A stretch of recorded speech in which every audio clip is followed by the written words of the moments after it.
I left out one development though that in terms of where things are now, that's different. Right now, there's about 7 or 8 people who are vying. And it's kind of a back behind the scenes kind of thing. They are vying to see which one is going to be the UFO czar under Trump. And the first one to really go public is Lil Elizondo. He just put out a statement. It's on the net, making the case why we need to have a UFO czar, and I think he's offering himself up. That's new, okay? I mean, I wish J. Allen Hynek were alive to see that.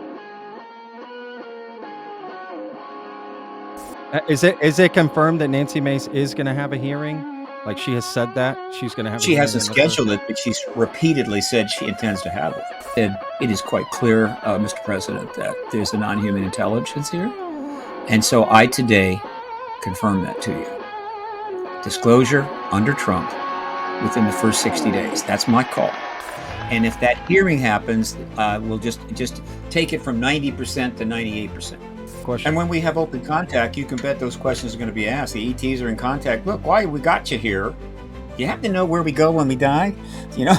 Your theory is that the NHI, non-human, these aliens are, intervening, showing themselves to us to basically make us aware of our addiction, right? That we're addicted to war to help save us, essentially, right? Just to break it down. I mean, essentially, is that just in a nutshell?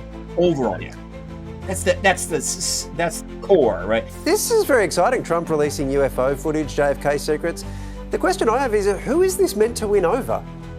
Well, he plays to the conspiracy crowd. So if you go into the darker pages of X, or formerly known as Twitter, that's the sort of crowd that he plays to. That's a big element of his base. And so they think all of these things are from a rotten establishment government. And so Trump plays to that. But, you can hold me to this. If he does win, I predict he won't win.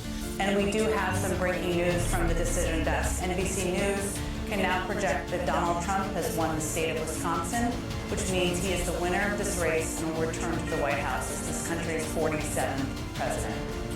But the Kennedy assassination files won't see the light of day. Never going to happen. Lastly, sir, we have an executive order ordering the declassification of files relating to the assassinations of President John F. Kennedy. Yes, happy to bury the hatchet with him in sometime in 2025 after he loses, and let's hope he doesn't run again in 2028. Before you leave office, will you let us know if there's aliens? Because this is the only thing I really want to know. I want to know what's going on. Would you ever open up Roswell and let us know what's really going on there? So many people ask me that question. There are millions and millions of people that want to go there, that want to see it. I won't talk to you about what I know about it, but it's very interesting. But Roswell's a very interesting place with a lot of people that would like to know what's going on. So you're saying you may declassify? Oh. You'll take it? Well, I'll have to think about that one. Disclosure under Trump within the first 60 days.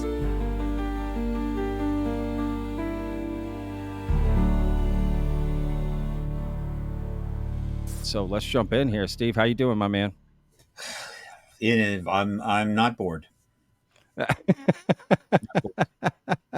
saw a clip on Christian Harloff's show. He did a video and showed a clip of you talking about the drones and this sort of thing, and that's kind of been in the news a lot. So I was just curious if we could kind of dive into that. I'd love to get just your thoughts on this whole, I don't know what to call it, the drone swarms. The drone swarms. Okay, there we go. Drone swarms. That's the new thing. Drone swarms. Okay. Yeah, what are your thoughts on all of this? Well, first of all, the president-elect has gone public and stated that he is going to give a report on the drone swarms and explain it on January 21. Yep. I cannot wait. If remember this way, if he comes out and says it's a mixture of drones, which are ours, and NHI, non-human and tech, well, that is technically disclosure. It could be, all right, and of course that would be a very interesting thing, and well, it's huge. Yeah, and then what happens after that, I'm not sure. I'm thinking that it's not. Well, I mean, if he says it's non-human, or he may say there we got some of our drones up there, and that's what you're seeing. But there's also some other stuff up there, and we don't know what it is. I don't know. But if he Yeah. tries to actually explain the whole phenomena as drones, I can't wait to hear this. Uh, right? The internet is not going to be kind because the internet is filled with hundreds and hundreds and hundreds of video of this stuff being shared all over the world. So there's that. All right. But what can I say about that? Um, I mean, I've looked at this from eight ways to every direction possible. I've heard all. I've heard the various attempts to explain it by the internet, which is kind of a giant brain where millions and millions of people combine their mental power to come up with a solution. It's like an AI machine, whatever, of its own, a little crude, but still, it is powerful, right? The internet solves problems. It figures things out. It also creates massive disinformation, too, but whatever. And so the internet is feasted on this. Like, what is it? And the one thing that makes sense, which is what I put forward quite a while ago, is still pretty much holding up. In other words, and I'm not referring to offshore Iranian drone ships, what do they call them? Drone ships, launching them in, to here. I'm pretty sure it's not Chinese drones, and by Chinese drones I mean real Chinese People's Liberation Army drones that somehow they've managed to get flying over our bases for some time, and we don't shoot them down. Okay, though I think the Chinese drone thing kind of got seized on because it was put out there, and the reason it's put out there is that I think at least one member of Congress is trying to get a bill to suppress the ability for people to buy Chinese drones on Amazon because these are real cheap but cool drones people are buying. A lot of them are manufactured in China. You get them on Amazon, whatever. Those are Yeah. Chinese drones. I don't think Yeah. that's it, right? But I understand how that got thrown in there. And so all ours, well, whatever. Anyway, those explanations are not working. But the coolest thing about it is what the government has had to say. Again, I've been watching the government squirm underneath the truth embargo, trying to deal with it, address it to the extent that people come at it for more than 20 years. It's really kind of fun, right? Yeah. It's kind of a comic opera in a way. And so this latest thing that's been going on for 2 years, by the way, and I've got the articles on my archive to prove it, really got in their face. For the last 2 years, there have been flyovers of something or another over military facilities and bases and ships, none of which are being shot down. Right. But it didn't really get to the point where it was that big a deal. The Chinese spy balloon that kind of sprung a leak and got down into the airways, that was a big deal. And we had to go out and shoot that down. It cost $1 million. But that's Yeah. an example of something flying around that was forced on their attention. But that was a Sure. balloon, still very embarrassing. And then couple of months ago, things just escalated. Whomp. More stuff, more in the sky, Yeah. over more places. And that got the attention of the media to the point where they were going to force the issue. And so they dutifully assembled in briefing rooms over at the DOD in front of several people, Kirby being one of them, one of the key spokespeople.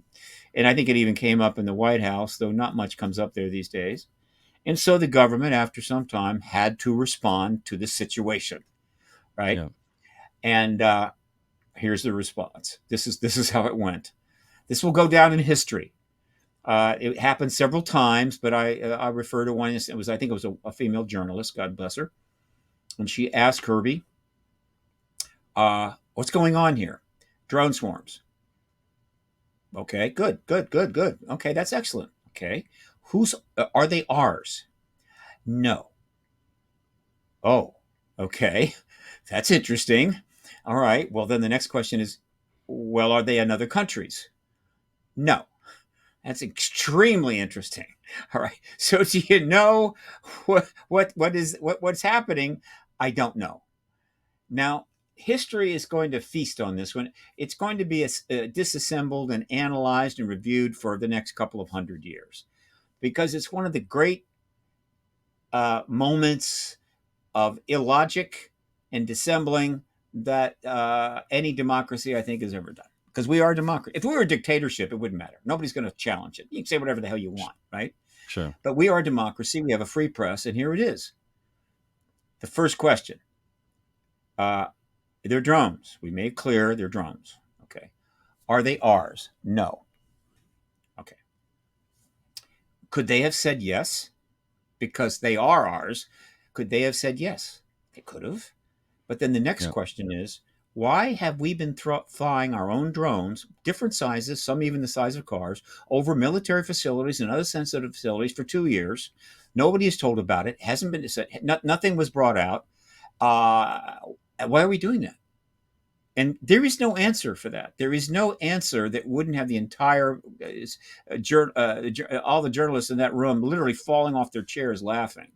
And so they could not say they're ours. They had to say they're not ours. Okay, good. Then the next question is even tougher. Well, are they in other nations? Yeah. They can't say they are. They can't say they're in other nations. And they're saying again that these drones of various sizes have been flying over our facilities, around our ships, military bases, sensitive areas, and we've done nothing. Nothing. We don't shoot them down or use electronic devices to disable them. We don't send up really, except on a very rare occasion, a helicopter up there. Kind of no. We just let it happen. And some of those nations could be China or Russia or whatever. So they can't say they're another nation. They have to say no. Well, this is a problem. They cannot. How can they say it's not another nation? That's proving a negative. There's no way they could know that, right? There is simply no way that they could know it's not another nation if it's not ours. And so that statement is completely fallacious, okay? Sure. And then the last question is, well, then what's going on? And the answer is we don't know, which is not as tough as the other two questions, except that they have just stated that there are craft in our airspace that are particularly focusing on sensitive facilities of our military and so forth, also some nuclear facilities. And we're not shooting them down, right? But we don't know where they are. All of this is utter insanity.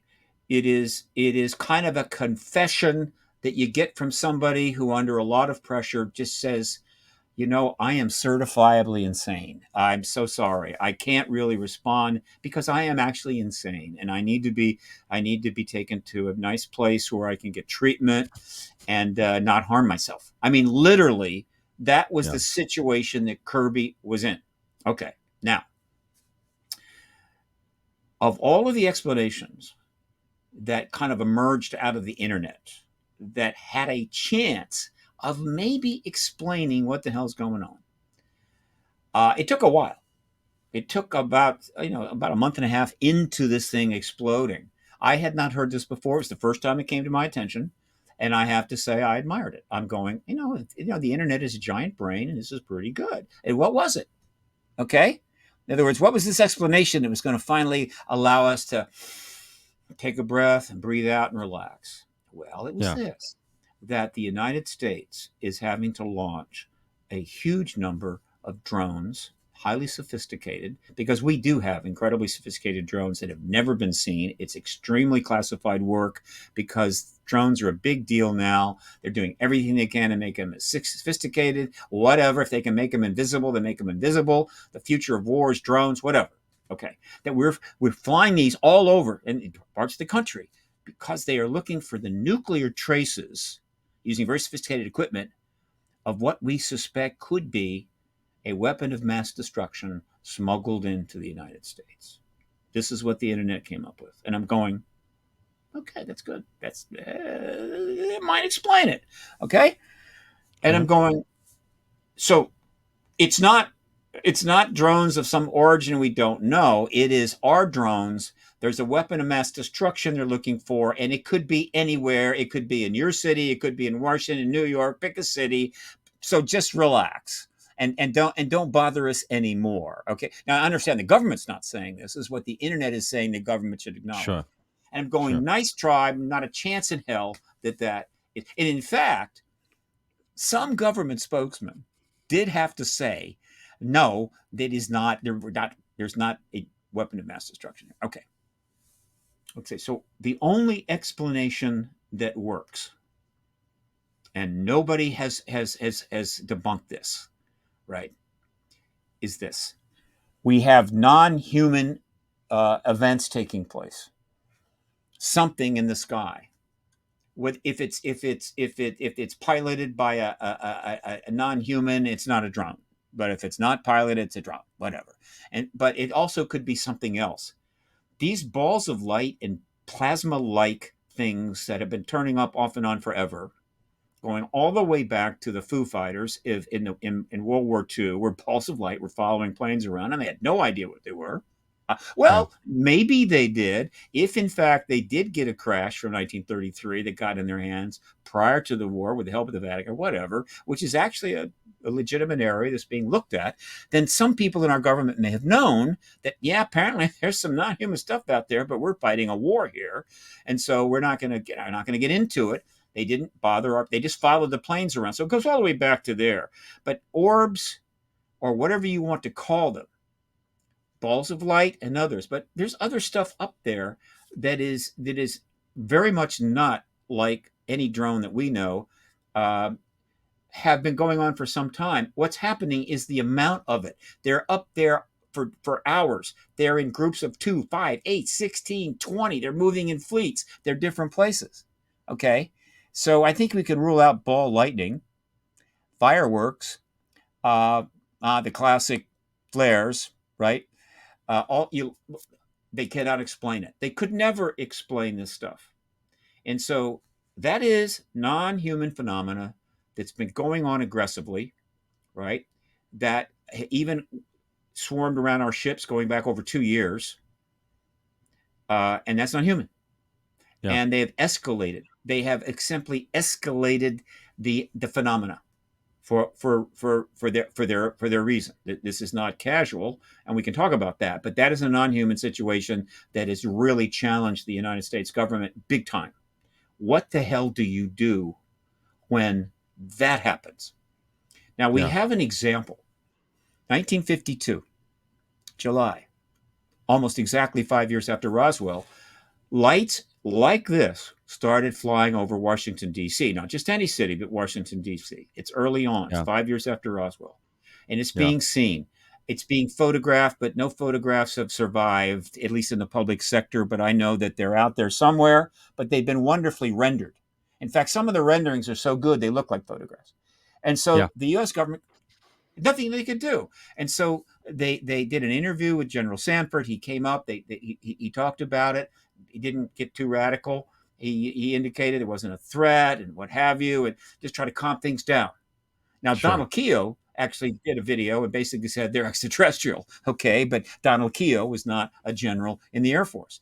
And so they dealt with it. Lasted for 8 days. It was absolutely scared the hell out of them. And then it stopped. Okay, it stopped. So it took about 5 months, but they decided what to do because they didn't know when that was going to happen again.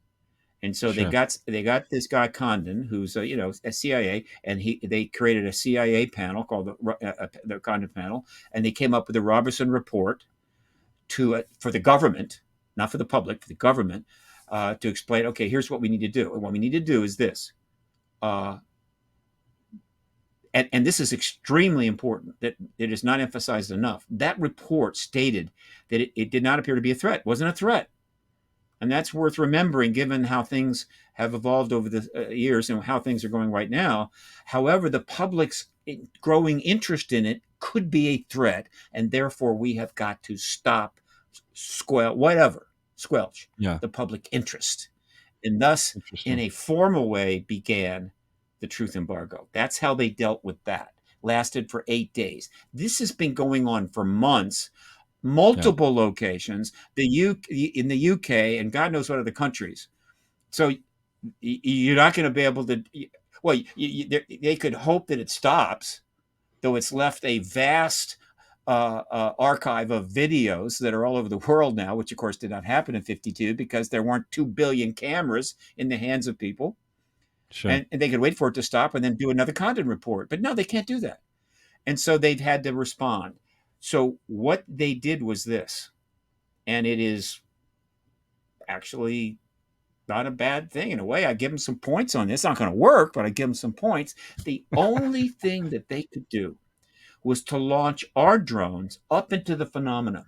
So whenever it's happening, and it was conveniently over military facilities and bases and so forth, and there's probably drones at every damn facility out there. They're just, or they could truck them in. The point is, they're putting our own military drones, including sophisticated ones, into the phenomena. And so as people are looking up, they're seeing the NHI stuff, but then they're seeing stuff that looks pretty much like a drone. Got this lights, kind of weird lights and stuff. Yeah. So like pretty much like a drone. Okay. And Yeah. so that allows them to say drone swarm. Okay. Sure. And they still can't explain the other stuff, but from the standpoint of the messaging, for a lot of people, the vast majority of people who have lives to lead, it's drone swarms. Some of the video clearly shows a drone. I don't know what the other stuff is, but it's drones. And so that is the best they could do to contain this, right? Create a drone swarm meme and then keep supporting it by putting our own drones up, which they could launch and then bring them back. And that's the best they've got. That is all that they have, right? No, unless this phenomena stops real quick, and it hasn't yet. This is going to blow up in their face. Okay. And so the effect of this is interesting because I don't think that the ETs decided just for the hell of it in the last 2 years and then aggressively in the last couple of months, let's really put on a show. Sure. It's not quite as as cool as some of these massive drone swarms that other countries are doing, like China and so forth, where using GPS and so forth, you can launch 10,000 drones and have them form dragons and stuff. I mean, that's pretty impressive. We know they can do that. Yeah, I've cool. seen some drone shows myself. They're quite impressive. Very impressive. Okay. Yeah. But that's not what the ETs are doing. They're just putting stuff up there at high altitudes where you really can't do that with these Chinese drones. And so the government is waiting this out, hoping that they'll just stop, but it's Just too go late. away. So why did the ETs do this? Why would they have exploded take what they've been doing and then take it to a whole nother level? Yeah. This is the only answer that I can provide.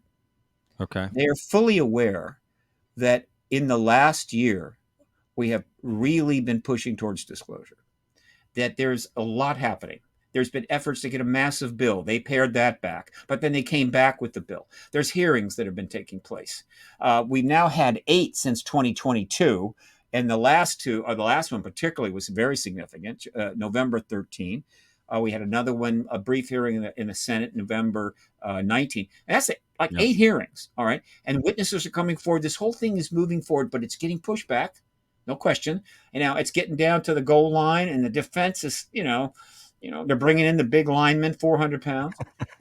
That is happening, all right? Okay. And at the same time, most reasonably unbiased observers are saying that the global situation is deteriorating rapidly, that the risk of nuclear war is extremely high. There's terrible things happening in several places. There's various hotspots, but and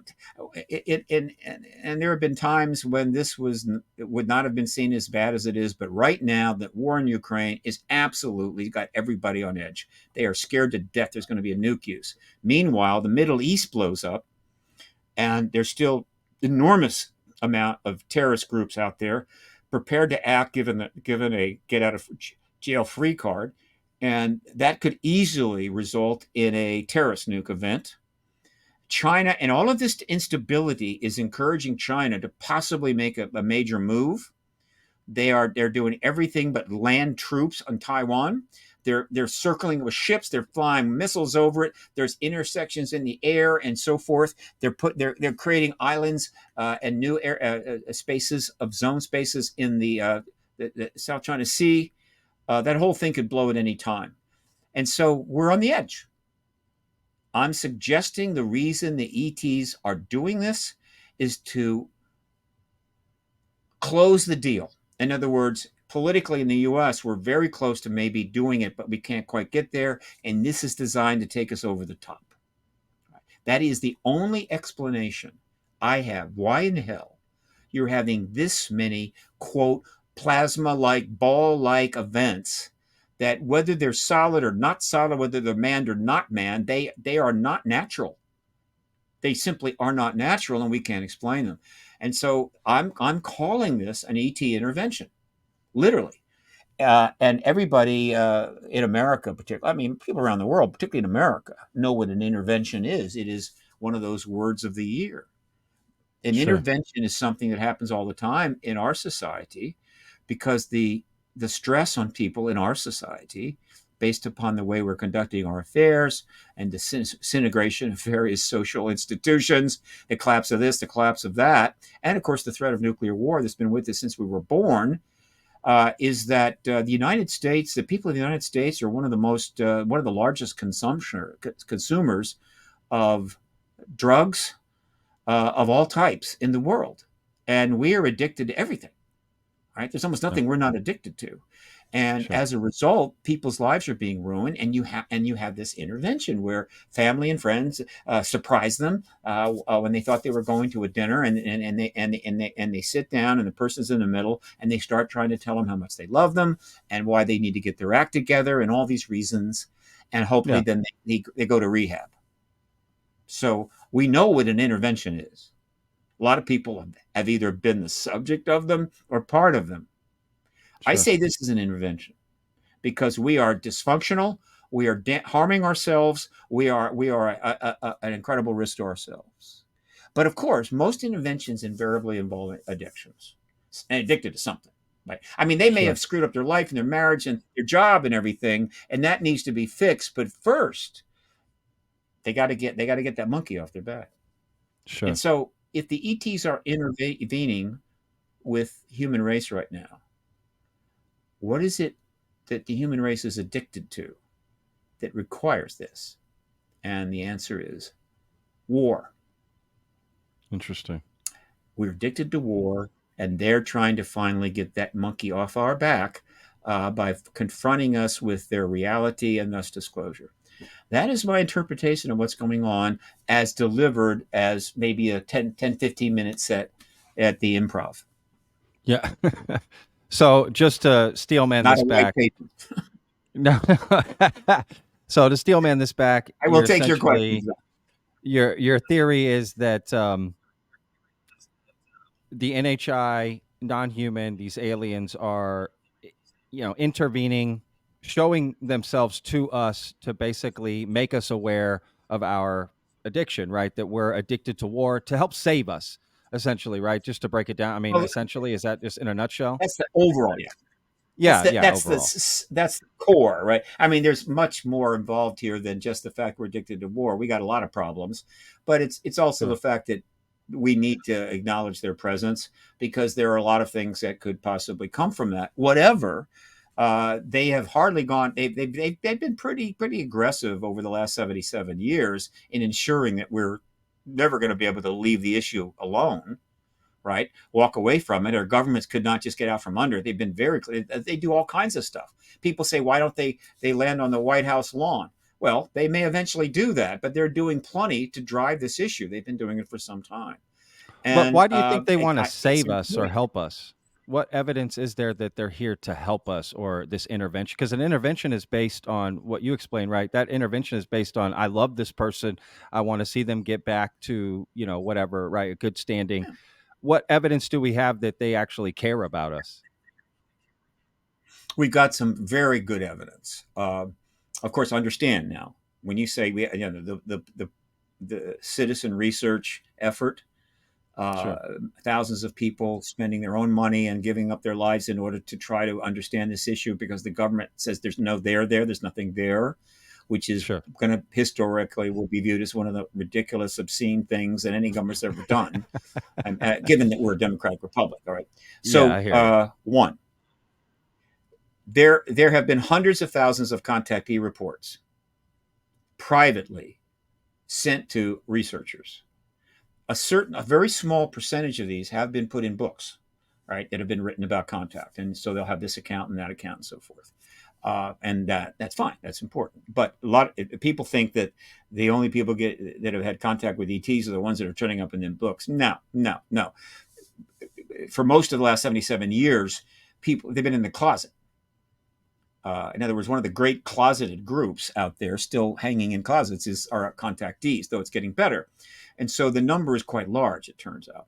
And so while they were not going to give an interview to somebody for a book, or they weren't going to go on television, what they could do is send an account of their contact to researchers, right? Now, they could sign it, not sign it, didn't matter, but essentially it's a private thing. I can tell you, I can't tell my family, but I can tell you. And so hundreds of thousands of these reports have been accumulating in the files of researchers for decades, emails and letters. I don't think they leave voice messages. All right.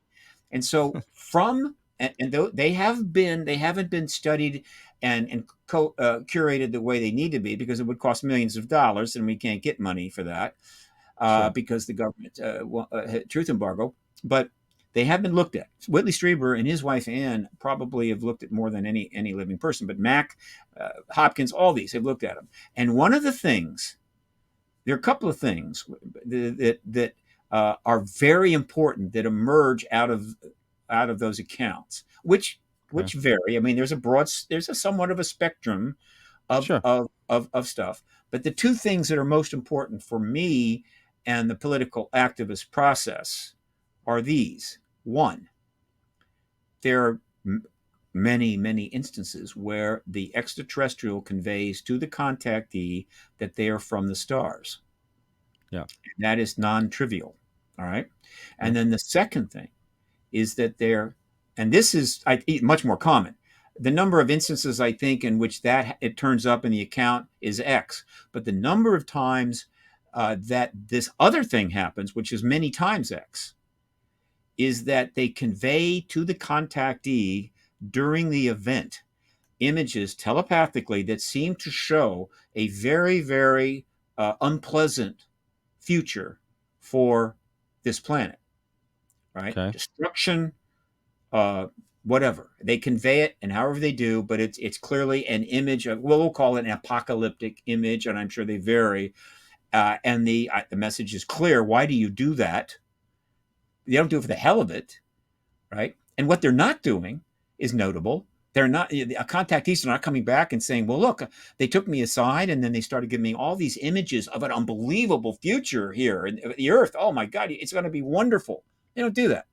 It's always this kind of apocalyptic scenario. That's one piece of evidence. Two, there is the reported instances in which they land next to schoolyards. And this has been studied, but not nearly to the level that it should be. There are two, like the Ariel School, right? Ariel School in Westall in Australia. But there's more than that. In South Africa too, or what was the other one? Well, the Ariel Schools in South Africa. Was Zimbabwe. In Zimbabwe. Zimbabwe, but right. in the others in Australia. But they've done it other places, and those just haven't had the funds to research them. And what is extraordinary about these cases, where they land next to a schoolyard, where the kids are outside, right? Which is a very common situation, and they leave the craft. The actual entities leave the craft. The kids are drawn to them, and then when the kids are, kind of near the craft, and they put images in their heads like they're doing with the contactees. Now, this seems, why do they need to do this? What aren't these kids have had problems. I mean, it's created problems for them. It has affected them. It's a PTSD thing for some, and their lives were not helped by this. But the image, they do it with school kids. That's two. All right. But here's the big one, right? Here is the one that matters the most. And we'll be talking about this. We have absolute confirmation on an X number of occasions, total number not known. It's at least 6 or 7 or 8, could be 9, 10, 11, 12, that in the United States and in the Soviet Union, they would come down, hover over a nuclear ICBM or missile site, and turn the missiles off. Yeah. Now, and they might Okay. have done it other places. They could have been doing it in China, but China has just simply it's not out. They absolutely squelched that, which they could do. Soviet Union was also a very authoritarian state, but it got out for various reasons. And so we have confirmation of these shutdowns. We also have confirmation of two turn-ons, one in the Soviet Union and one in the Yeah. United States, in which they set the missiles in motion to launch. We didn't do anything, and that was even more traumatic, obviously, than the shutdowns. To be honest with you, because we were able to turn the missiles back on, right? But but the launch sequence thing, where at the very last minute they stopped it, scared the hell out of people. All I can say is this: I consider that a huge piece of evidence that the use of these weapons is concerning to them. All right. Interesting. And then you could say, well, why? Some people go this way, that the use of these weapons is going to harm them, hurt them, right? They get into elaborate theories about affecting that they operate in another dimension and it's affecting them there, or it has some sort of profound effect on in some sort of strange way through the quantum fields, whatever. I have very little confidence in it. I don't think that's it, right? Now, I feel confident they have bases on this planet that makes total sense, right? In the early days, people thought, well, they got the motherships and they come and go from the motherships, and there are things that sightings seem to look like motherships, but frankly, no, they're going to have bases, right? And there's a lot of evidence for that. So they have bases, and they're on the planet, right? But they're hard to get to, under mountains, under the seabed, whatever. But a nuclear war could possibly be a problem for them, or not. All right, but the most logical explanation is that they don't like the idea of us destroying or contaminating the planet, destroying our civilization, and so this is a message: don't do that, right? So that is the evidence. So it is left up for interpretation then. Of course, because couldn't you see that them shutting off nuclear weapons is a sign of force? Like, hey, we can do whatever we want. I mean, Jacques Vallée has even called them tricksters. I guess my problem is mentally, I'm trying to understand, how can we prove that they have good intentions for us? Is it just we infer that, I guess, essentially? No, you can't. What you mean to say is, how can we prove it beyond a reasonable doubt? And given the fact that, I guess so. Yeah, sure.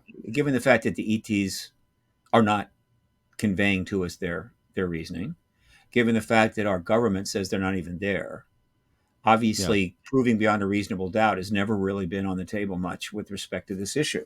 All right. Sure. And so, absent that, you just have to apply as much logic to it as you can and come up with the most likely explanation.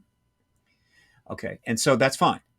Though debunkers, one way that the tooth embargo has survived all these years is debunkers come in and illogically demand you must prove it beyond a reasonable doubt. And if you can't, then just drop the whole thing. And of course, that's nonsense. And that's whatever the hell they do it for whatever the reason. But they're slowly starting to dry up and go away. I'm just simply saying, if you look at the evidence, the contactee evidence and so forth, how they behave in many cases, have they blown up any cities? No.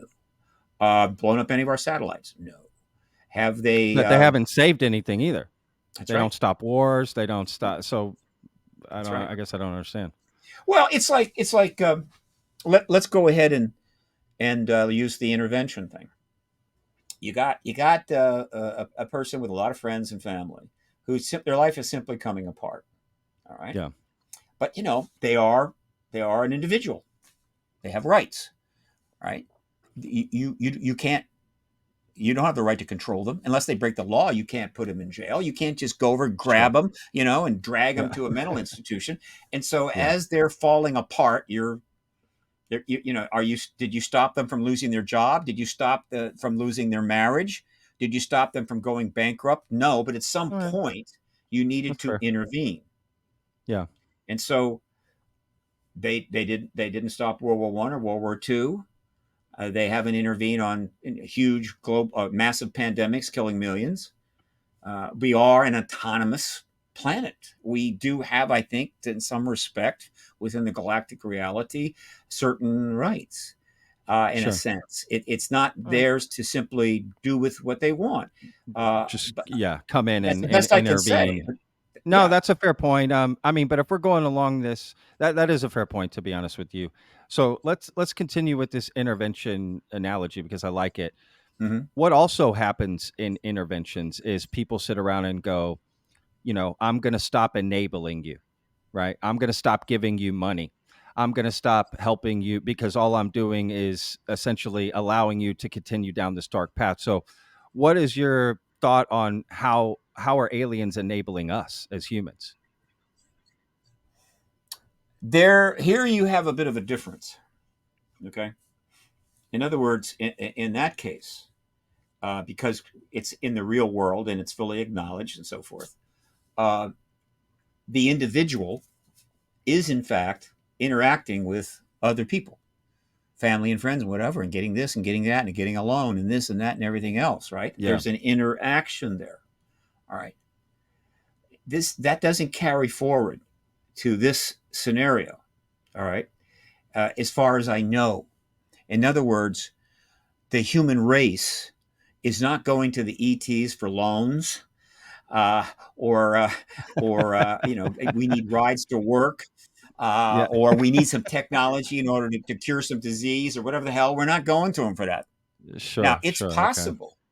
It is possible that, and I hope it is not the case, but if it's true, it will come out that governments underneath the umbrella of the truth embargo, hidden, right, have been going to the ETs for something or have a deal with them.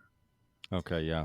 But but that's not so much as enabling. Like the It's more Galactic like Federation. it's a deal. It's like a deal. Yeah, Okay. In sure, other words, you do this for me, I do this for you. All right. sure, And so, in that sense, it's not so much enabling, but it is not good, and we don't want sure, that.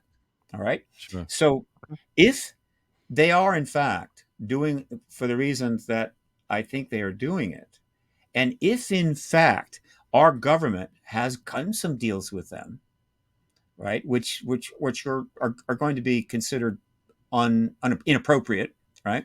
Sure, I agree. Technology for non-interference on contact. Sure, This event, if it happens and leads to disclosure, will undoubtedly lead to the exposure of this relationship, which of course will bring it out in the open. And so, which essentially means that they're prepared to give up that deal. But again, we don't even know if there is a deal. And so the enabling model does not apply here. Um, uh, but I understand what you're saying. What yeah, does apply is that they do not clearly do things that they have the power to do that would save lives, that would make our lives better, and so forth. They're not prepared to do that, but they are prepared to warn us, right? And they are prepared to tune our nuclear weapons off because that is the number one threat to the human race right now. Okay, it's not sure, the I agree. Yellowstone volcano. It's not the fentanyl trade coming over from the cartels, right? It's not even global warming. Well, I would even push back on that a little bit. I would say the number one threat against humanity isn't actually nuclear weapons. It's humans that would hit the button to fire those nuclear weapons. Yeah. Okay. So I mean, the it's number one, yeah, semantics maybe a little, but I think we're our own worst enemy. yeah. We found the enemy, and the enemy is us. So Yeah. I'm speaking in a more utilitarian way. The number one Sure, threat sure. to humans is the human use of nuclear weapons. Yeah. Obviously, Yeah. not the extraterrestrial use of nuclear weapons, because while they turn them on, they turn them off. All right. Yeah. So that's the number one threat. Okay, Okay. and that's I agree bigger with that. than climate change. Climate I agree. change is also partially, not completely, Sure. but partially humans doing bad stuff to itself. All right. Sure. But the nuclear thing could happen tomorrow. It will Yeah. be some time before Florida is underwater. All right. Yeah. So, I agree. but the same kind of thinking And the same dysfunctional situations with on the planet, but in terms of relationship between people and nations, is kind of behind both. All Yeah. right. In other, there is a list of things that we can't solve because the institutional situation and the worldview of people and governments is such that we just don't do it, and that needs to be fixed. And we haven't been able to figure out how to fix it. And one of the fundamental tasks of the truth and the disclosure movement, capital D, trying to achieve the paradigm shift and disclosure, one of the reasons why we justify doing what we do, driving people nuts and asking for money, is that we think that the disclosure event may be the key, literally the master key, to creating a situation where we can finally solve these issues without relying on the ETs to maybe shut the nukes down when they start flying, or reverse global warming because they got a lot of tech, or maybe provide some wonderful biology research so we can not have billions of people die from pandemic, whatever. Right? Sure. We can't count on that, and so that's kind of the way I look at it. Well, how do we? I mean, how do we remove the desire for war from humans? I mean, that sounds like an impossible task. It almost seems like that's just impossible. I mean, that's you're asking for perfection. You're asking for this like utopia. I would even argue potentially if there is this mass disclosure and it's sort of known and comes out that there would be humans that Mm-hmm. would want to fight the aliens and go against them and not want to be submissive or not want to that would or maybe take advantage of that as a distraction and start invading other countries because you know the ET presence. I don't know. It just seems like removing the desire for war from the human psychology, the human brain, is an impossible task because all It war is. is what a desire for power, strength, right? Control. How do you remove that from the human psyche? This is one of the key questions of our time, without Sure. absolutely one of the key questions. Yeah, and I don't mean to put that all on you. I'm just No, no, spitballing no. here. Give it to me. Lay it on me, then. Yeah, yeah, yeah, Okay, look, the violence that humans do, yeah, which includes killing a deer to eat, right? yeah. Uh, the violence that is part of the human condition, Sure. and just about every animal on the planet, with almost no exceptions, uh, is a Yeah. direct result of evolution. Sure. Evolution, which has been going on for uh, several, many billions of years. All right. Life began on this planet quite some time ago.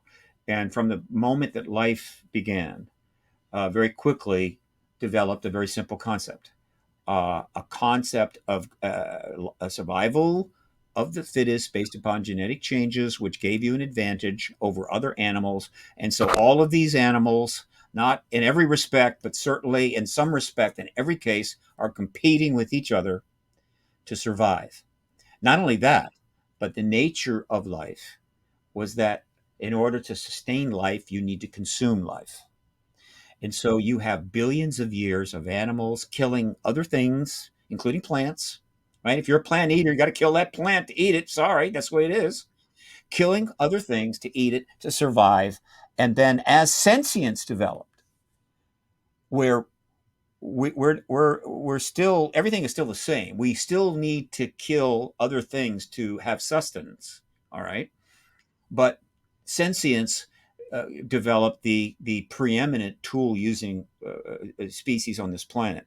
The next level of tool using is a limited number of species, some birds, elephants, some monkeys, and so forth of that type that are known to be able to use a stick, right, to do stuff. And then there are beavers that make dams. That's about it. That's the rest of the animal world is way behind us. We have taken tool making to a level which is phenomenal because of this thing up here, which is absolutely the most profound thing that we know in the universe and the most complicated thing we know. And so we then just became very good at creating tools, right? And that's true. But we still had to keep killing to survive. And whether that meant killing animals to survive or plants to survive, we also had to kill other Homo sapiens sapiens in competition for food, for space, and everything else.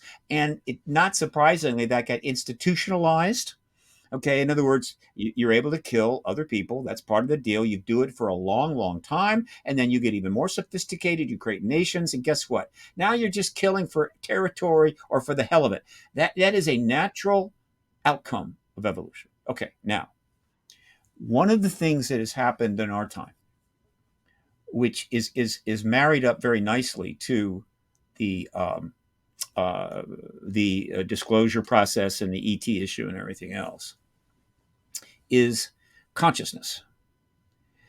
Over the last 100 years in particular, and then really going back to mid 20th century, all of a sudden this consciousness thing started to really take off until it became a big thing. Still a big thing.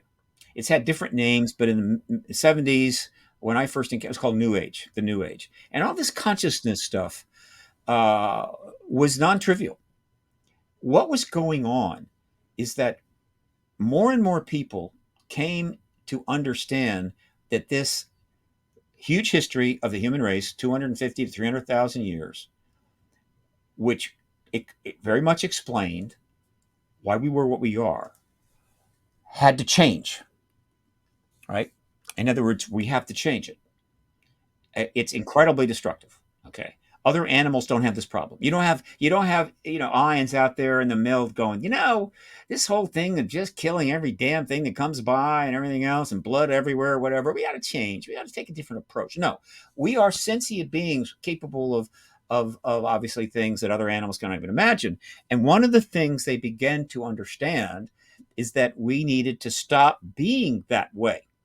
We needed to, this killing certainly of other humans. And eventually, as the consciousness increased to become an issue and people expanded it more, they got into the killing of animals too, which is quite amazing, right? A lot of people take that for granted. Like, oh, don't other animals decide at some point, I need to go veggie? No, we're the only animal that does that. And we're not doing it because of an evolutionary change, meaning we've evolved to the point we just can't eat meat anymore. And if you can't eat anymore, you've got to eat vegetable. No, this was literally a decision, and it's called worldview.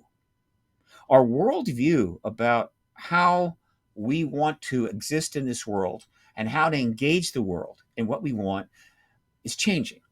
It's moving away from war. It's moving away from killing, right? Other animals, even so forth. I mean, so that's what I'm going through all of this to make a simple point. It's the fact that what we're dealing with now is a certain amount of political change. It's a certain amount of technological change, but fundamentally, it is a worldview change. And the question you've asked is seminal. How can humans in the modern era, after 250,000 years of killing anything and everything it has to kill, including other humans, in order to stick around, suddenly decide we're not going to kill humans anymore, right? Not sure about the cows and the pigs and whatever and the chickens and whatever. I mean that remains to be seen. But other humans, no. Okay, how can we possibly do it after 250,000 years? And I'm saying it is possible if you understand the power of worldview. Then this, of course, is the term that Danny Sheehan has been using and putting out there forever. And I couldn't be more on the same page with Danny Sheehan. So how can I explain that? How can I explain the power of worldview? It's not easy, okay? But I'll give you one example that I think is very impressive, and it is turned up in several movies, but there is one particular movie that dramatized it quite well, and it was, I think, the movie about MacArthur. There is a very high budget picture about MacArthur that General MacArthur that you can I think see it visually presented. And so what am I talking about? Let us talk about Japan. Japan is a civilization. It goes back way before the world we're in now. It goes back a long time. It's a cohesive civilization that goes back a very long time, probably preceding most the equivalents in the European zone Okay, their civilizations, they were kind of different ones, but the Japanese as a goes way back. So does the Chinese civilization. Thousands and thousands of years of pretty much the same thing. And so the Japanese civilization that enters the 20th century, right up until the mid 20th century, has a very solid, cohesive history and worldview that is extremely militaristic. Wars and dynastic wars and so forth, shoguns, all of this is literally built in, and it's codified, it's institutionalized, and it's very organized, it is disciplined and very effective. Okay, they've been doing that forever. All right, it's glorified, it's part of their culture. Okay, and then comes World War II, and not surprisingly, given the development of weapons and the tool making that I referred to, Japan also was doing that. China was doing that. The West was doing it. The United States was doing it, making weapons, lots of them. All right. And Japan made the decision, well, we've got weapons, we have power, and we're going to use them as we have throughout our entire history, Japanese history. We're going to enter this war, right? They didn't really get too much involved in the first one, but they weren't going to miss out on this one. And one of the reasons is they were getting pushed. There were things coming at them from outside of Japan that offended them. And they decide we're going to do, and we're good. We know war. Okay. We've been waging it forever. Okay. And so they jumped into that war with both feet. And we had, again, the three major parties of World War II. And there was the Pacific War, which was every bit as awful and big as the European War. All right, fought in a different way. And so the Japanese, in a way that you did not see this in the European version of World War II. The Japanese fought like hell, absolutely intensive. They were so committed because it was built into their worldview in a way I don't think the Europeans could even understand, or the Americans. And so they had kamikaze planes. They had kamikaze runs. They would run directly into machine guns willingly, right? In the island warfare, they dug into tunnels to the last person. It was brutal. We were up against something in the Japanese mind and worldview that we were not up against, even with the Nazis.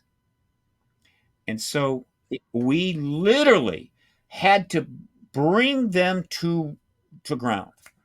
We had to bring them down with incredible effort, and ultimately felt, I think incorrectly, that we had to drop nuclear weapons on them to get these people to surrender. And we were told that if we didn't do that, we were going to literally have to fight tooth and nail across Japan, because they were going to fight to the last person, and we'd lose millions of people. That was the idea. I think we could have gotten the surrender without that, but we understand that it was well known. So where is the punchline here? When they were finally defeated, absolutely, and they had to surrender, which is within their worldview, is like extremely painful. Not in an irresponsible way. MacArthur did something extraordinary. He understood this. And so essentially, he gave them the opportunity to surrender, ultimately, the totality of the surrender with face, right? To maintain a certain dignity. And we didn't bomb Tokyo, right? Oh, firebomb the hell out of Tokyo. In fact, more people died in Tokyo than they died from the firebombing. They died from the nuclear weapons. The point is, oh, really? I didn't know that. Oh, yeah. No. The firebomb of Tokyo was worse than the one of Dresden. And so anyway, he said, you can keep the emperor. Yeah. Right? You can do that. All right. And we are going to help rebuild. All right. Okay. And we will, I think at some point, and this is in the movie, that we will assist you in reestablishing. What movie is this, by the way, that you're talking about? You'd have to check. I think it's called MacArthur, but it's, if people Google it, they can find. It'll give them something to do. Yeah. And the representative of the Japanese government, and this might have been a composite, but it may not have been, went to MacArthur and said, no, we don't want a new army. So they were saying, look, we will help you establish a new army to defend and so forth, obviously under certain controls. And they said, we do not want an army. We do not want that. We understand our history. We understand what that worldview did to our Brought us. country. Sure, We sure. don't want it. And guess what happened after that? They did not have an army. Eventually, they had kind of a self-defense force, which is still the case. And the great nation of Japan completely gave up war. The All right, I whole see the point you're country. making. Yeah. They have been that way since 1945. Though, I mean, some of the warlords and so forth, I mean, we're probably not happy about it. But I mean, overall, Yakuza. Japan is exactly there. It's not the same thing. And so, Well, and because they gave up war, no, the Yakuza is not is killing. It's like, people murder and they form gangs. I'm talking yeah, about war as a nation, which is what we're talking about when we talk about nuclear war. We're not talking about the mafia nuking the United States. And so they gave it up. They made a worldview change. They embraced that worldview change. Now, as it yeah, happens, because the United States act as their defender, and had arrangements and treaties that protected them. They did not need to have an army as the rest of the world continued the madness, but sure. it still doesn't change the fact. And as a result, without having to have go to wars, have wars, and spend vast sums of money on a major army, which of course China has done. They spent Okay. untold trillions of dollars, because they Yeah. went the other way. Japan created this incredible society, flourished, fantastic, successful, peaceful, and it's admired by people all over the world. And so that is one piece of evidence I give you. We know that even an entire nation of people with that history, by executing a worldview change, can walk We away can from war. change, Now, all and we have to do now is do. You follow me? Okay. yeah, yeah. I just have some things to There's say, other. but I'm gonna wait till you're done. No, no, please, please. I'll respond Yeah, after yeah. So, you finish. so can an entire planet well, not everybody, but can all of the 9 nuclear nations, as well as some other nations that are really uptight and capable of violence, who don't have nukes yet but would love to have them, could they, under the right circumstances, realize they have to give that up? All right. Now, and in order to do that, they're going to have. But could they do that? Well, if they can execute that worldview change, but it's going to take something more than losing a war like World War II, right, and having a couple nukes dropped on you. It's going to take more than that. All right, it's going to take something way bigger than that. In the case of Japan, it was the fundamental realization that the emperor, and utter complete devotion to an emperor, right, helped to serve this militaristic history, and they need to step back from that. And also the militaristic stuff that was encoded in their culture, they need to step back from that. And it was losing the war that made that possible. A significant thing for the Japanese, a massive paradigm shift. It's Sure. going to take something bigger than that for the planet. And what we are saying in the disclosure movement is the confirmation of the extraterrestrial presence, that we are not alone in this galaxy, that there are other civilizations far more sophisticated than us, who haven't invaded us, or rather conquered us like the West did to Japan, but have been, their presence is here and they're showing themselves to us. They're engaging us.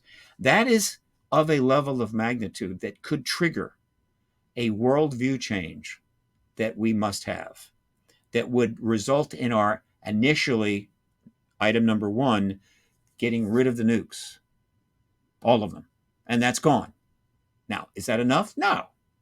over the since Hiroshima and Nagasaki, and the quote, the era of mutual assured destruction, we've had hundreds of wars, including very substantial proxy wars, and millions of people have died. You just haven't used nukes. And so, but first you got to get rid of the nukes, because again, if we take it to that level, it's game over. And then, having done that, can we then start to look at the conventional war and dealing with that? What we say in this movement is that is the only chance we have. If we do not get disclosure, that one opportunity to pull that off is off the table, and we are absolutely screwed. I mean, screwed. In other words, there's 8 billion people now. Down the line, not too long, there may only be 2 billion people, which will be good in some respects, because 8 billion people is way too many. Unfortunately, the way it's going to come about is so much infrastructure is going to be destroyed that the 2 billion are left are being just as screwed as the 8 billion people now. That is what is coming. And so that is how important ending the truth embargo is, and getting disclosure. But it gets better, all right? Because the ETs have made it clear that this is on their menu, right? The moment they turn off the nukes, it's clear that the elimination of these nukes is something that they want to have happen, and they're trying to get us to do it, okay? And that's incredibly important. If, in fact, their desire to assist us extends beyond just letting us get rid of the nukes, so that if you want to keep having wars, fine, but just use tanks and drones and shit, you can kill all the people you want. I don't think so. And that is because of the messaging they give to contactees and children. And so I have to conclude that their interest post-disclosure in us extends beyond just ridding of the nukes, but in fact, helping to affect this worldview change. Now, how could they do that? It's not hard, right? Once we have disclosed and it has become globally accepted and engaged, once the knowledge base about the ET history, which we have a huge amount, like, see those books behind me? Multiply that by 1,000. That's the stuff that's out there. Now, the government didn't write them, and the professors at Harvard didn't write them, except for one, God bless them, but they're out there. Vast amounts of information that the globe, the world, will embrace and learn. And so there's a learning curve. I think 2 years into that learning curve, they're going to go open contact. Could even be sooner. Now, in open contact, right, I'm sure the issue of the nukes would be number one on the table, but what comes after that? Who knows? But I know one thing. There's 2 things I know for sure.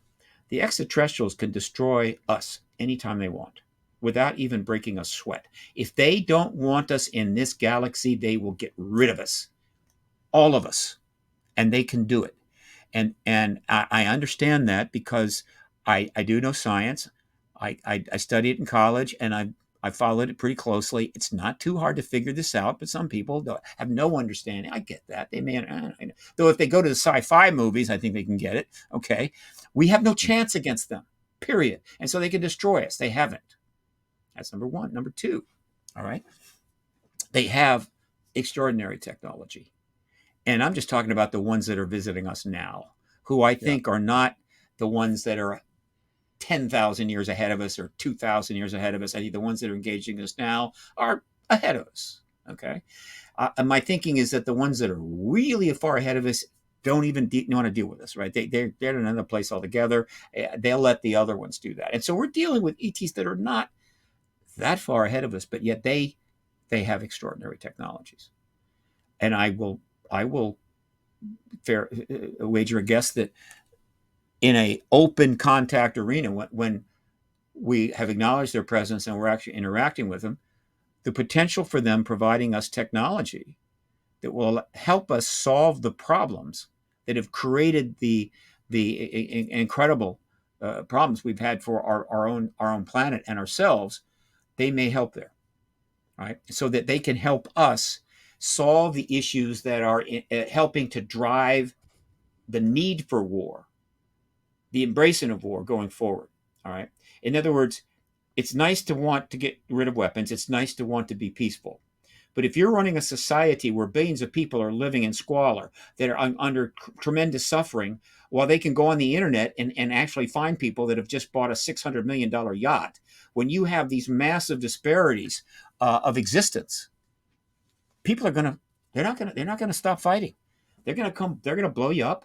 They're gonna crash your airplanes. They're gonna set things on fire. They're gonna do what they have to do. So until we deal with those things, which require an enormous amount of resources and probably new technology, we got a problem to get where we need to go. They may help us in that regard. All right.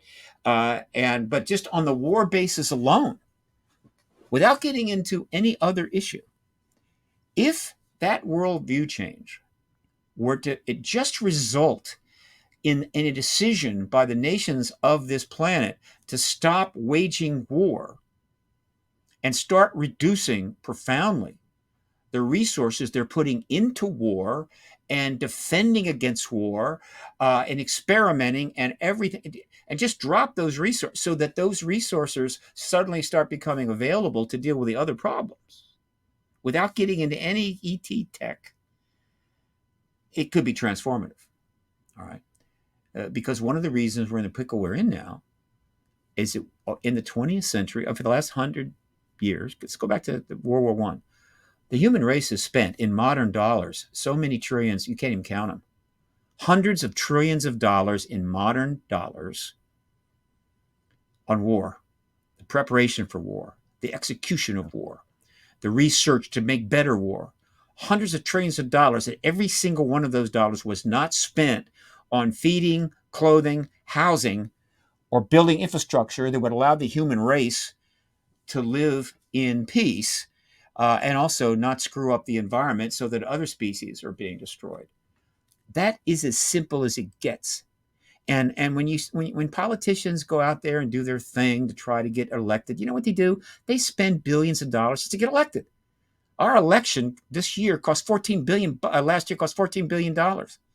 So now we spend billions of dollars just to get into office, and that money doesn't get spent on helping people. Right? Sure. It's just thrown down the drain. And so when you try to get a sense of how is it possible that we can actually go where I suggested we have to go, once you start taking in this picture, maybe it starts to become clear it is doable. But I assure you, without disclosure, it is not doable. Period. All right. And if we have a nuclear war, it's moot. And so it's a pretty simple equation. I don't know if disclosure will ultimately lead to a world in which people are actually taken care of, the environment is taken care of, and we're not throwing away untold trillions of dollars slaughtering each other. I'm simply saying it is the only card we have to play. We have no other cards. Right? Over the last thousands of years, they're gone. That's all we got left. We put ourselves in that corner. And what's interesting about that is that the ETs, by doing what they've doing, particularly the last 3 months, what have they done? At least in terms of the United States, they have put the United States government in the corner, where now it doesn't, virtually almost has no other course of action but to finally just, hey, acknowledge it. We're not alone. All that stuff you heard, it's all true. And it looks as if the person that has the power to trigger that paradigm shift, which I've always said had to be a head of state, because plenty of people who aren't heads of state have come forward and says, oh yeah, there's ETs here. You know, military people, astronauts, scientists, whatever, not enough. It needs a head of state. Okay. It looks as if the first person is going to be Donald J. Trump. And it could happen within the next 60 days. And if you want to talk about that, I'm happy to talk about that, because I'm not just whistling Dixie here.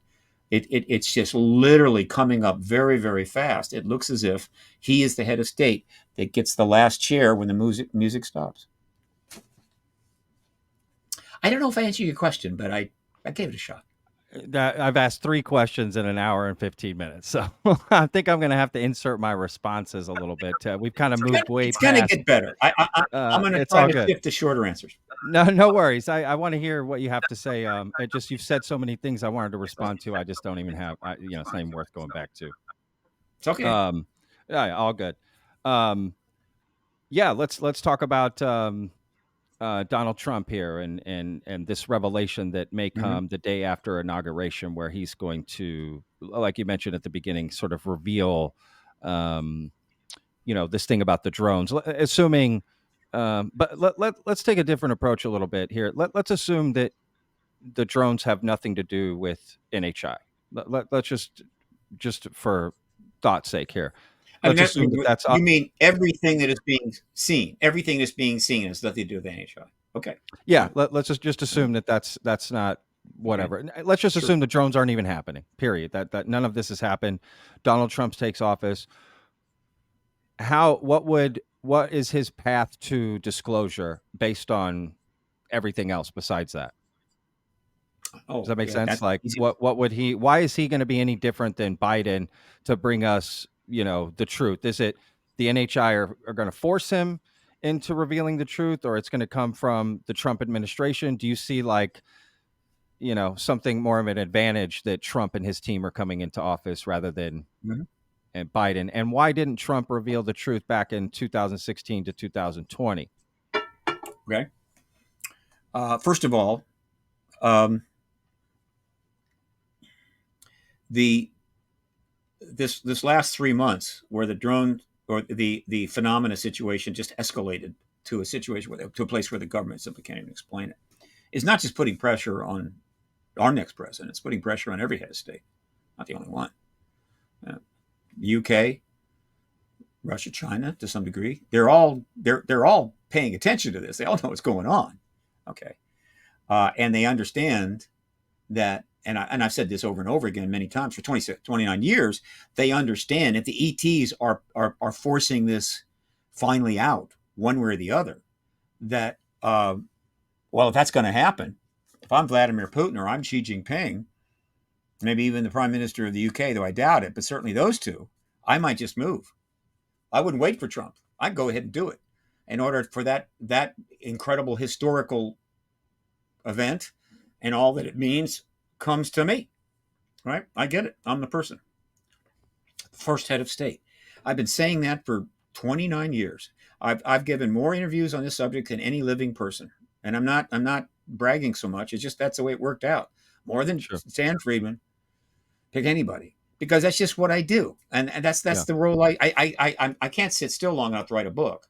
Right. I got ADD up the yin yang. And so, but I'm a communicator. So I've done that. And in those interviews, hundreds and hundreds of times, I've made a very simple statement that I would love to go over to the Pentagon and sit down with the Secretary of Defense or even a president and say this, gentlemen, ladies, unless Vladimir Putin or Xi Jinping are on the payroll of the CIA and are getting a W-2 form and basically are totally under your control, either one of those authoritarian rulers could go tomorrow and tell the world there's an extraterrestrial presence and confirm it with all the evidence you could possibly need.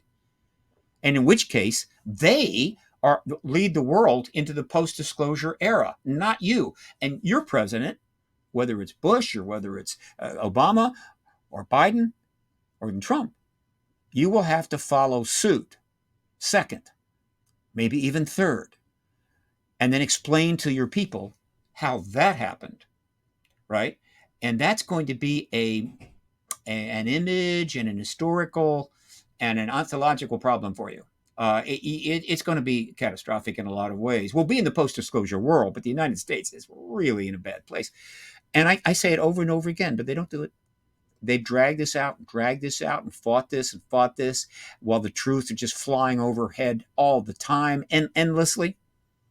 Okay, Yeah. that was the choice they made, but I gave them a shot, and it's still the case. And so this phenomena is not just about our next president. It's about a lot of heads of state. That's point number one. Point number two.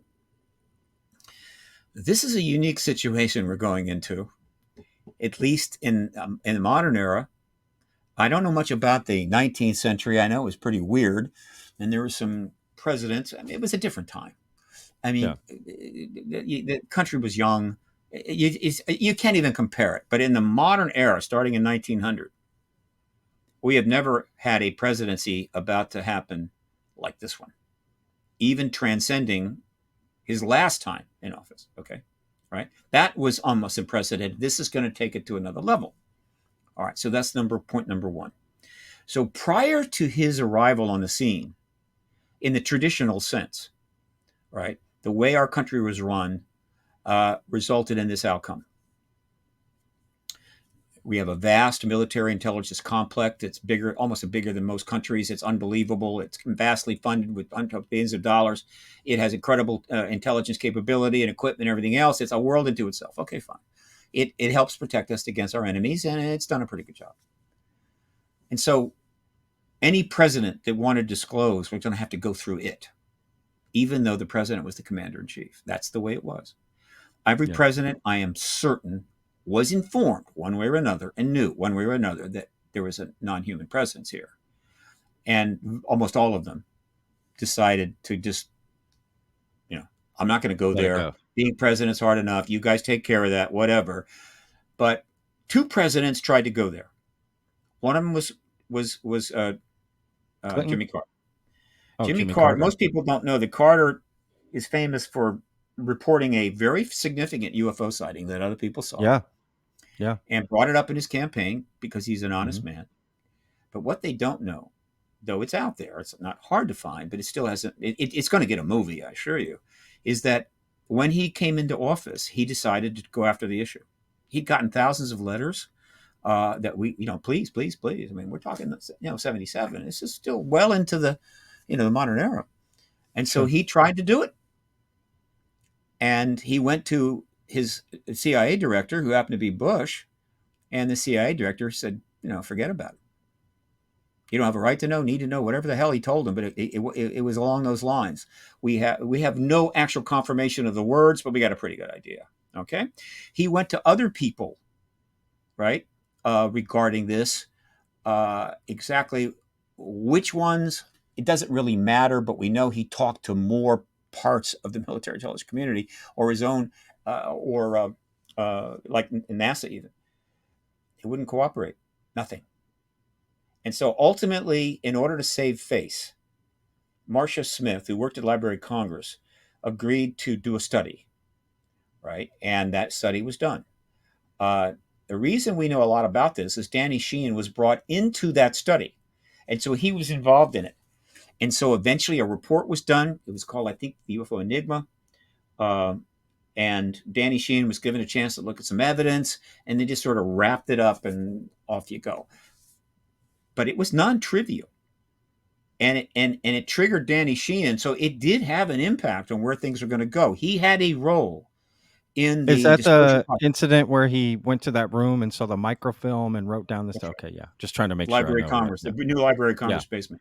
And so that is one of the reasons why I just put Jimmy Carter up on the in memoriam page of the paradigmresearchgroup.org website, because he did have a significant role in this. But again, that was it. Nothing more. Okay. So years go by and the Soviet Union collapses. The Cold War is basically over. The doors are opening. There's worldview change underway. It's all very cool. And it just so happens the president is Bill Clinton.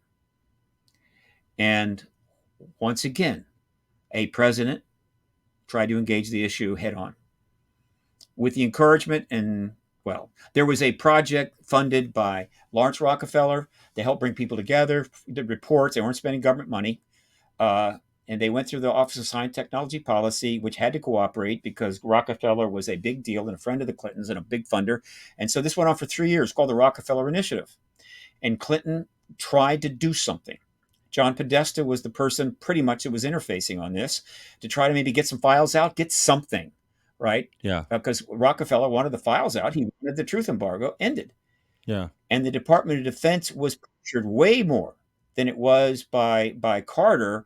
But ultimately, not only did it refuse to cooperate, right, and only a token way, I happen to think, history will find out, that one of the primary sources of motivation for the enemies of the Clintons came with the help of the Department of Defense. In other words, they were encouraging all of those attacks. In other words, attack them, go after everything, go after her, go after him, go after family members, go after cats, the dogs, anything you can do to get this guy under control. The guy wants the UFO files, right? And that's unacceptable. Yeah. And so it didn't go well, right? And then he won again. And I think they were probably scared to death that now as a lame duck, he could really, the president could still end this. Any one of those presidents could do it. They didn't need any help from the DOD per se. They could just simply gone public and raised holy hell, started firing people. Sure. But they got lucky because Clinton's wife wanted to run for president, and they found Monica Lewinsky. And so they kept him under, that was it. So there is two presidents that made a run, okay? Okay. Jimmy Carter and Bill Clinton. Barack Obama knew about this. He didn't go for it, okay? And I assure you, he knew about it, and he had Clinton people all over the place. And then comes Donald Trump. Yeah. Donald Trump he comes in the first time, okay? Yeah. And he's a black swan. Nobody knows what the hell's going on here. How did this happen? Whatever. All right. The thing that differentiates between now and his first administration is that, one, he comes in first time. All right. He's never been elected to anything. So he's a new guy in town. He's faced with a formidable situation. Sure. And so one of the things he did is a lot of people were left in place that had traditional histories, whatever. So they had the gravitas, they had the skills, whatever the hell. And that was probably necessary. And they tried to exercise influence to mitigate what he might do, right? To sort of keep him from going off the rails. And he walked into the issue not particularly, not interested. He was asked, I think, one or two questions. That's all. He didn't really get into it. Okay. Yeah. He comes in, right? And he comes in 17. But interestingly enough, the end of the truth embargo, the end game starts 8 months into his administration. And so he comes in administration, and there's not much going on here. It doesn't really start happening until October of 17. And it took several years to develop. I'm talking about the To the Stars Academy and the New York Times articles. That's what launched the end game. That's what launched the final era of the truth embargo. And so it's happening while he's doing his other stuff, okay? And so it just wasn't in play. 4 years go by. And in those 4 years of the Biden administration, all hell breaks loose. After 3 years of the a little over 2 years of the it was 18, 19, 3 years of the post New York Times articles, and a lot is happening, right? A lot is happening. He leaves, Biden comes in, and during the Biden administration, all hell breaks loose. The end of the truth embargo, which I think we're approaching, starts to take off in December of 2017. It was a long runway. It didn't actually rotate until essentially 2021, right? Literally at the starting of the Biden administration. And over the next 4 years, what happened was, one, we had 8 congressional hearings. Prior to that, there hadn't been one since 1968. Yeah. We had 4 tranches of legislation, each one broader than the next. Never happened before, never a single piece of legislation. Witnesses started coming forward. Massive media coverage, right? Since 2017, I have logged in at my print media archive, which I can show you if you want. 6,000 articles, mainstream press, English language, right? Covering this issue in a reasonable way. The amount of debunking articles, maybe less than 2%, 2 or 3% tops, maybe 1%. Right? Huge media coverage, right? And all kinds of development. All that is happening during that 4 years. And it kept escalating and escalating until we got to a confrontational point where you got pushback from the Department of Defense on the Schumer bill and what have you. All of this happened during the Biden administration. Yeah. Right?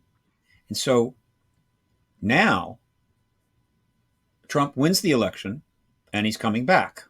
Yep. This time he's coming back into a very different situation. During his campaign, he was asked many times about the UFO issue. The only other presidential candidate or president who was asked more about this issue was Hillary Clinton. Yeah. And while his responses are limited and not expansive, they have generally been positive. He even brought it up on the Joe Rogan show, which has now been seen by, I don't know, several billion people. All right. And so and not only that, people around him have brought it up. In other words, the issue has caught up with the MAGA world.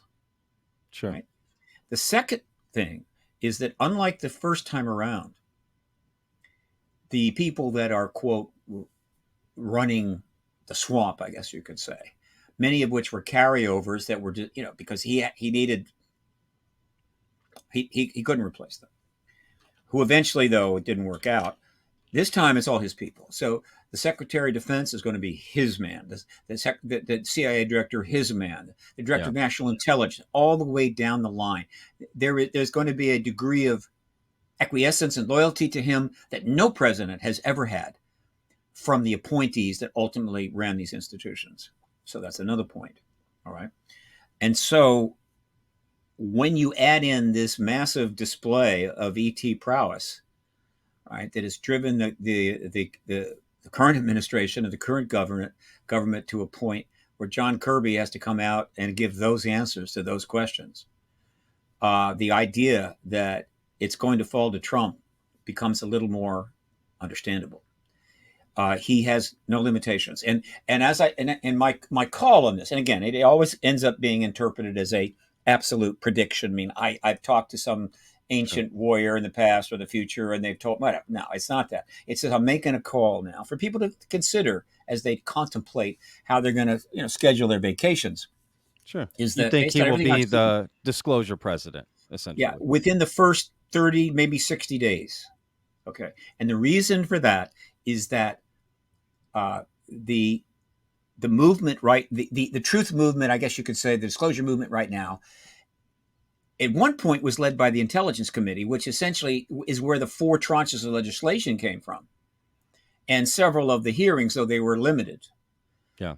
Because of 2 significant hearings and a lot of public statements, the current disclosure movement is being led by a very conservative group in the House of Representatives.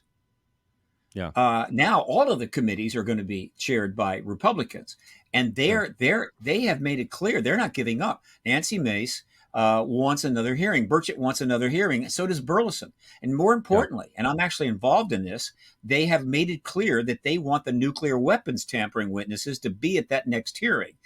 Yeah. And these men have never been able to testify because the Department of Defense knows if they testify, it's pretty much game over. So they've been ghosted for 30 years.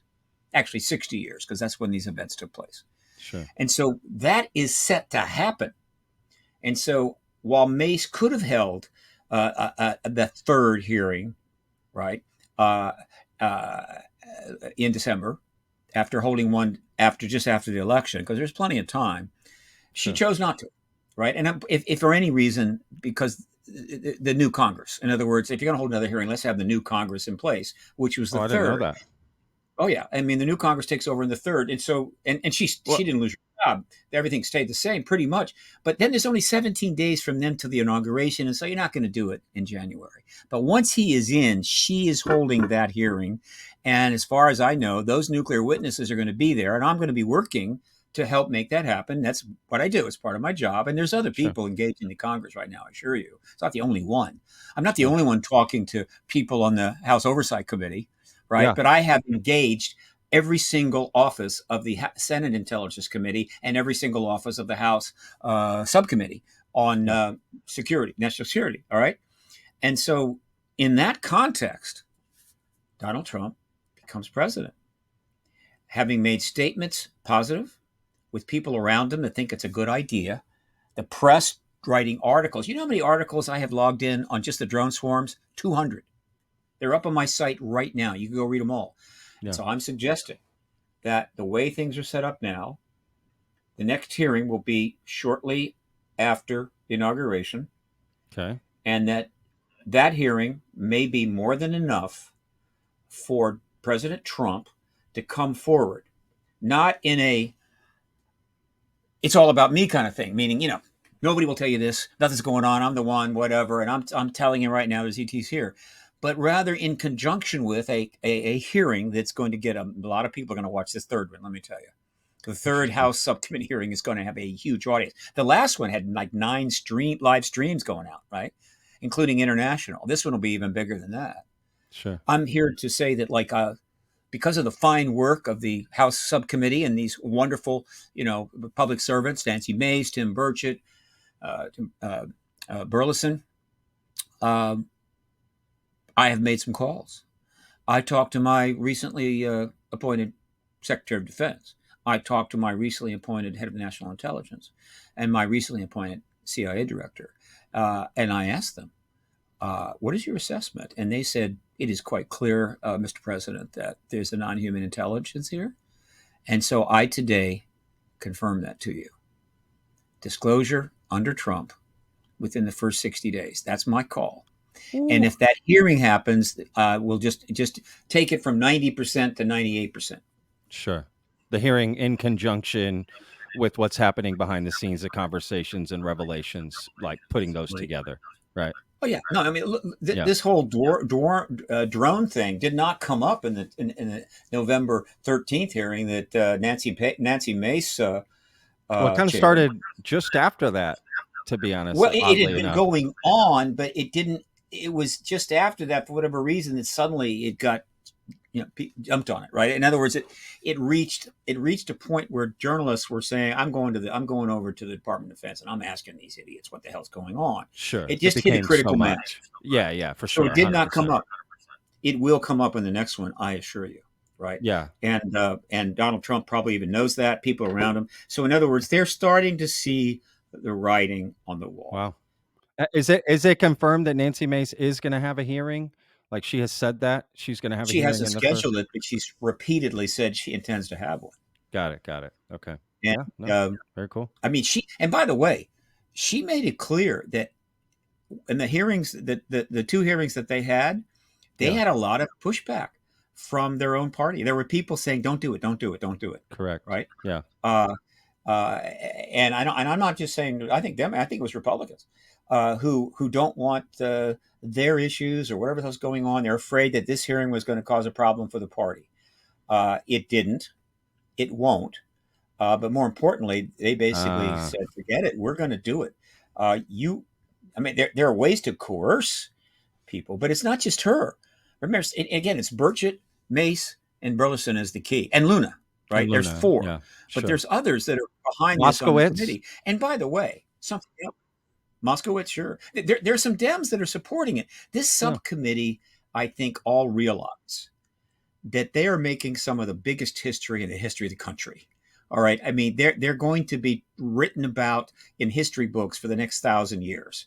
Right. The first hearing since '68. Okay. But that really was a hearing. The other one wasn't even that significant in that sense. It was just kind of they did it just for show. And then they created the first UAP caucus in history. So that's in the House, made up of mostly those people that could grow, right? There's people wanting to join it, not leave it. Sure. And so they have figured out that very few people were ever going to achieve the historical impact that this little subcommittee of the House oversight, because all of the other committees simply couldn't do it. Essentially, the 4 years of the Biden administration, huge happened so that it basically lands set it up for Trump, right in Trump's hands. And not only that, but he's got more latitude. He's got a much larger range of attitude. The only thing he wants. I mean, he hasn't even been president. He's talking about annexing Greenland and changing the Gulf of Mexico, Gulf of America. So is he capable of being the disclosure president? You bet he is. And so that's why I'm making that call. The stars have all aligned for Donald Trump to end up ending this truth embargo finally within the first 30, 60 days after Roswell. Do you think if it doesn't happen within this first 30 to 60 days, do you think it's not going to happen? Does that make sense? No. Like, if it doesn't happen this early, no way. Or it could still be on the table no matter what. Or do you think as his term goes, it's less likely. I don't know. If everything that I've just discussed is not enough to get it triggered in the first 60 days, you're going to have to wonder why. But there's another factor here. Why? Yeah, I The hear you. disclosure movement continues, right? I mean, I'm going to Sure. dive in deeper. Danny Sheen is going to dive in even deeper. The podcasters are going to even more. Sure. It's. I mean, it's possible. Not going to stop. The only thing that could maybe slow it down is that he actually went out of his way and gave a very solemn statement from the Oval Office that he called here, called there, checked here, checked there, and there's no ETs here. It's completely not there. There's nothing there. It's all a mistake. That's If interesting. he were to do that, it might slow it down. That's a fair point. We've talked a lot in our Discord open mics on Vetted. We have conversations every day in there, and I remember us bringing up I made a point one time that I thought the best way to get Donald Trump to come out with this sort of statement, this disclosure, would be to I don't know why anyone, just convince Donald Trump, hey, you will be the greatest president in the history of mankind. You will be remembered forever. Hit his ego, hit up his ego. You come out as the president or human that discloses, right, we're not alone in the universe, and we're not alone on this planet. I don't know how you don't go down as literally the greatest president of all time. I've been saying that for 29 years. I was 20 some years ago. I was saying the head of state that does this goes down one of the greatest of all time. That's been out there for a very long time. Absolutely. Did it ever come across his But desk? Trump's ego that's how you could play to him, right? Like more than anybody, he is looking for that sort of attention, and I just don't know why he wouldn't do that unless there would be some reason. I mean, he was convinced not to release the JFK files because some of those people were still alive, and he was convinced, okay, I don't really want to come out with this if it's going to affect other people. And so could there be a reason that he's told that would convince him not to? This is not the same thing. By the way, sure. President-elect Trump is absolutely, he does this all the time. He throws something out there that he probably doesn't intend to do, but he's doing it to set the stage for something else. Okay. And so when he says, I'm going to do this on day one about the drones, I'm thinking he won't, but he just sent a message to the Department of Defense, right, where he's at on this. Okay. And of course, that's true too. Which he's about to appoint a new Secretary of Defense. So he's kind of letting him know. So don't be shocked if he doesn't do that. But the fact that he brought it up at all kind of tells you where his mindset is. And you couched it away. I get that. And I think there's a lot of legitimacy to it. But I don't think anybody needs to tell him. I think at this point, he well knows it. And as far as the JFK, I mean, that's fair too. That's so fair. I'm going to give the JFK stuff out. Okay, yeah, it's a campaign thing, all right. And then he gets into office and he gets more information, and he decides, no, maybe not. Now, here's the difference. With no disrespect intended to John F. Kennedy, okay, somewhat of the specific details and/or some records regarding the assassination of this president on a scale is X. The extraterrestrial issue compared and its disclosure is 1,000, 10,000 times bigger than that. I agree. Not even in the same world, and that's the reason why I agree. He would, and it's and that is kind of a negative. It's all about, well, finally learn. Maybe you'll learn the CIA was involved, and you can hate the government even more. And it's not the ET issue is ultimately is one of the greatest positive things that humans will ever see. In our time, the modern time, in ancient world, they may have had interactions with ETs. I think they have, but it wasn't like this. They didn't really understand it. They just bowed down for them, called them all gods. And I think the sky people is kind of cool. This is not that. We are smarter, more knowledgeable, sophisticated. And so the implications of this confirmation are so much more powerful than some ancient Egyptian learning. There's some guys hanging around near the pyramids that they don't look like us, and they seem to be pretty cool. No, it's not in the same ballpark. This is the big one. This is the coming out, right? This is the greatest gender reveal of all time. I mean, there aren't enough of balloons, right, to properly celebrate that moment. Yeah. What a funny way to put it. But that's actually great. Yeah, I mean, So that's there's no question that crossing that line would be right so revelatory for humanity and um, answer one of the greatest questions that humans have. Right, what happens after we die? Are we alone? Right, is there a God? Are they all connected to somehow? Right, that those to me are the top three questions, and yeah, answering one of those would be phenomenal. There's no And question. when we have open contact, you can bet those questions are going to be asked. The ETs are in contact. Look, why we got you here? Do you happen to know where we go when we die? You know, Yeah, just sure. or what? Why wouldn't Where you? did the universe come from? Why not? And Sure, they may say, sure. we don't know either, which would be kind of cool. Okay, I but there's agree. something other. I agree. There's another point. Yeah, yeah. There's another point I want to make here. You don't have to go back too many years before there was no podcast, there was Yeah, no Discord, there was no Twitter yeah, Space, there was no sure. Clubhouse, right? There was no internet, there were no websites, there were no cell phones, there was no fiber optics. It's not that long ago that didn't exist. Yeah, yeah, All of that has come since, particularly, I think the podcast revolution. I happen to think it's historically incredibly significant. It I just agree. absolutely guaranteed the truth embargo would end. That it has managed to hang on with that unbelievable explosion of worldwide interconnected citizen journalism, neurosphere thingy, Sure, and still people walking out and saying, I don't think there's anything there. I mean, nothing there. It's amazing. It shows the power of propaganda, right? And it's even more profound because if the United States was an absolute rigid dictatorship, it would be a lot easier to imagine them pulling this off, and there'd be a whole lot of graves somewhere filled with people that open their mouth. But we aren't. We have generally operated the entire truth embargo as a democratic representative government, republic government, with a huge amount of free speech, right? And they managed to do it anyway.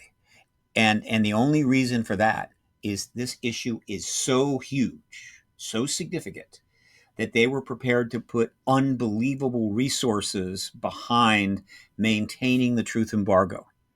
And I'm not trying to piss on these people.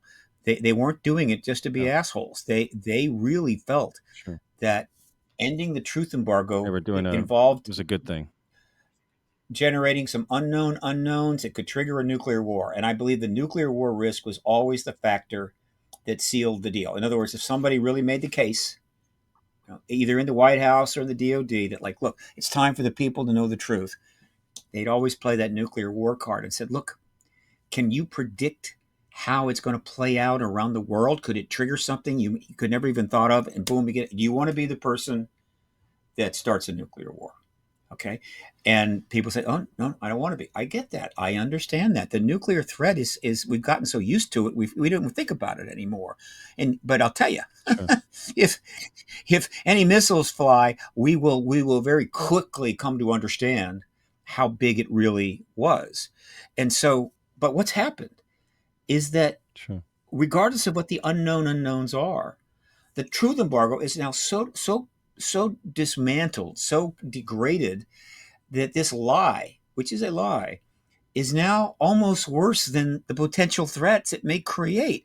It's damaging. It's undermining government. It's undermining the people's thinking. It's undermining trust. It's helping to destroy institutions. It's embarrassing the country. It's preventing technology to be brought to bear. In other words, whatever the rationale was, the reality has overcome it. And so, and plenty of people in government have arrived at that conclusion. And while they may not be doing it publicly, internally, I think they are supporting ultimately going there. There are others still opposing it. But in 2017, in October, 10 people of the military intelligence complex, no longer getting a W-2, representing probably many, many, many people within the military intelligence complex, agreed to come forward as part of an organization that was going to be a public benefit corporation, make some money because this action was not going to help their financial prospects or chances of getting contracts. And we know who they are.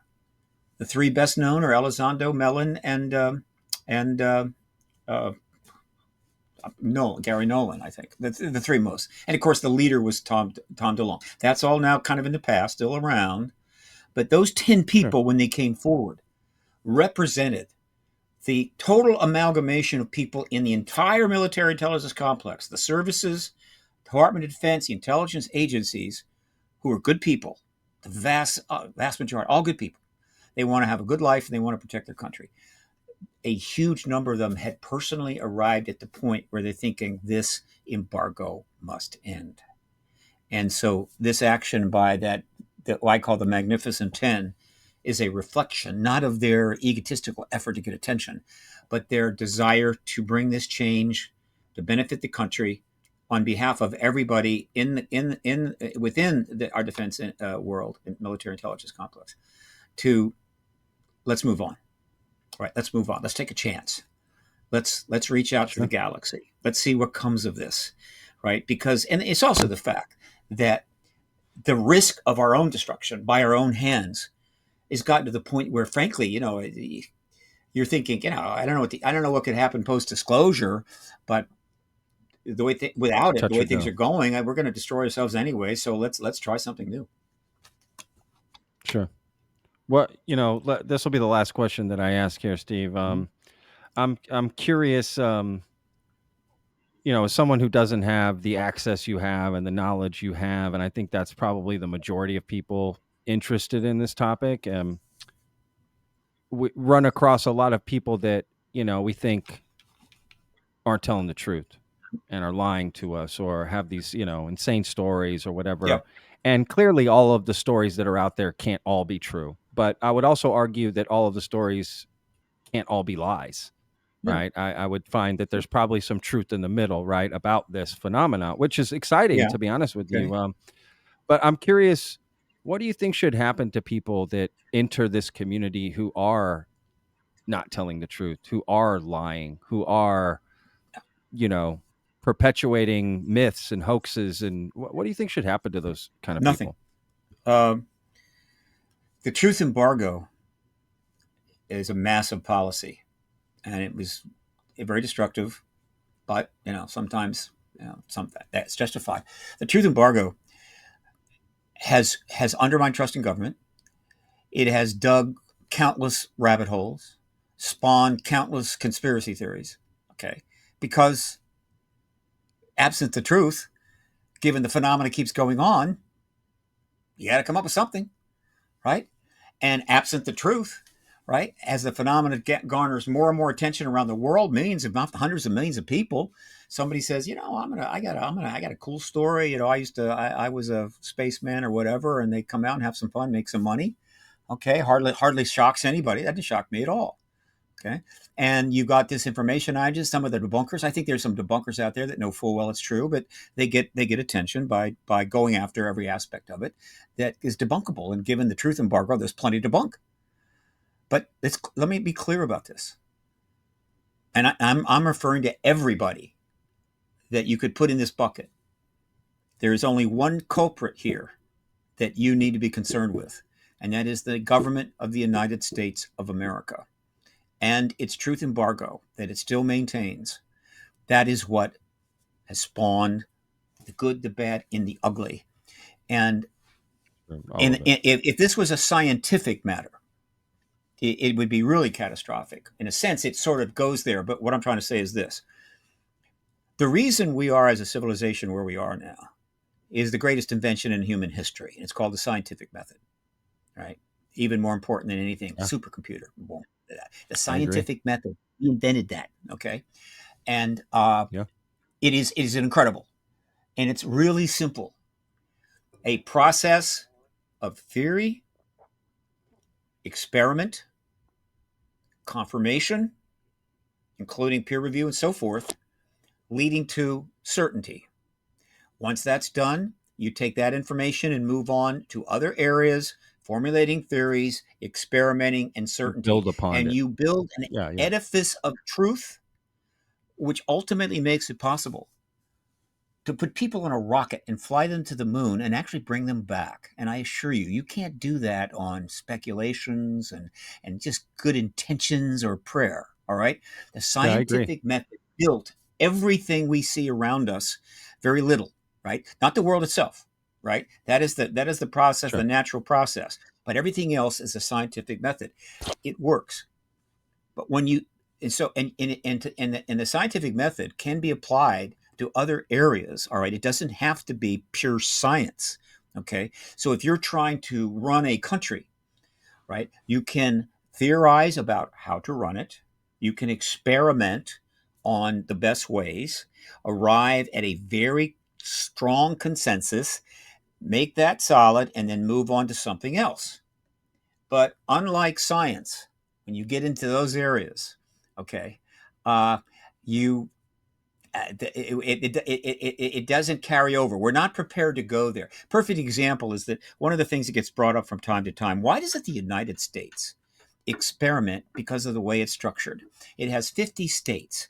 So why doesn't it say, look, this is a way to go about doing something. We have a theory it could work. Let's experiment in this state, right? And so they will try this for a while. We'll see how it goes. And if it goes incredibly well, then the other states would do that. Well, we don't do that. And so in the area of political science, social science, Sure. the scientific method has not been carried over. All right. Now, if we start doing that, we could have much better outcomes. But one thing is clear, right?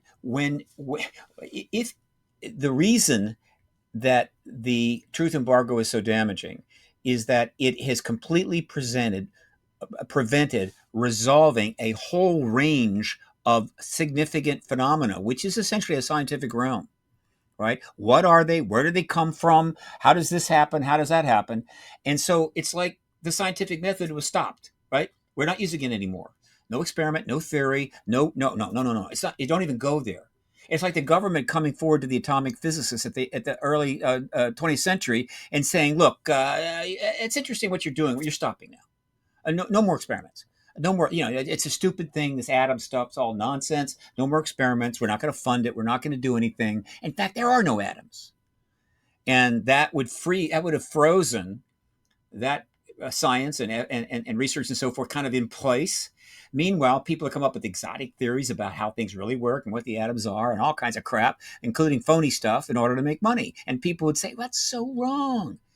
It's the same exact thing. When the governments get in to interfere with the truth process, and they generally don't interfere with the scientific process because they know better than that, because none of those rockets would all blow up, the computers wouldn't work. But when it comes to the truth process outside of the scientific world, the government step in all the time. And they say, that's not true when it is, or that's false when it's true, and screw around with it Sure. for other reasons to acquire this and that and what have you. It's human nature writ large, and it has caused untold destruction, waste, pain, and suffering, which is why I went into science, at least as in education, when I got educated, because the other stuff just drove me nuts. I'm Yeah. I'm a I basic don't guy, blame you. science, Occam's razor. That's where I'm comfortable. Once you get in the other stuff, it drives you crazy, which is of course where I am now. But you still can apply a type of thinking even to this. Yeah. All right. Well said. Well, look, Steve, this has been a great conversation. I really have enjoyed catching up, listening to you talk about all this. I definitely had more things to say, but Do another one. well, no, yeah, absolutely. We'd have to come back and do another one, which I'm totally down for. I just wanted to let you get your thoughts out, really, essentially, but me interrupting. I know, I Wanted to know, make I sure know. you got I'm out not what a you had to say. conversational guest. No, no, Yeah, it's I'm not fine. It's known that. fine. It's fine. Look, people are going to want to hear from you, not from me in this. So I'm happy to let you get out your thoughts about this. To be honest, I mean, that's why I'm having you on, right? To get your thoughts, not No, my I understand. thoughts. I appreciate, Well, feel free to edit um, this. Feel free to edit this to death if you need. Whatever you got to. Don't worry about me. Just edit it oh to no, make no, it. no, no. 'Cause some of my stuff just, No, no, I would. no way, no way. Everything you said connects. You'd be great to sit down and have some wine with and a charcuterie board and just go to town for 4 or 5 hours on it. Like I would love that. That would be such a Anytime. great thing.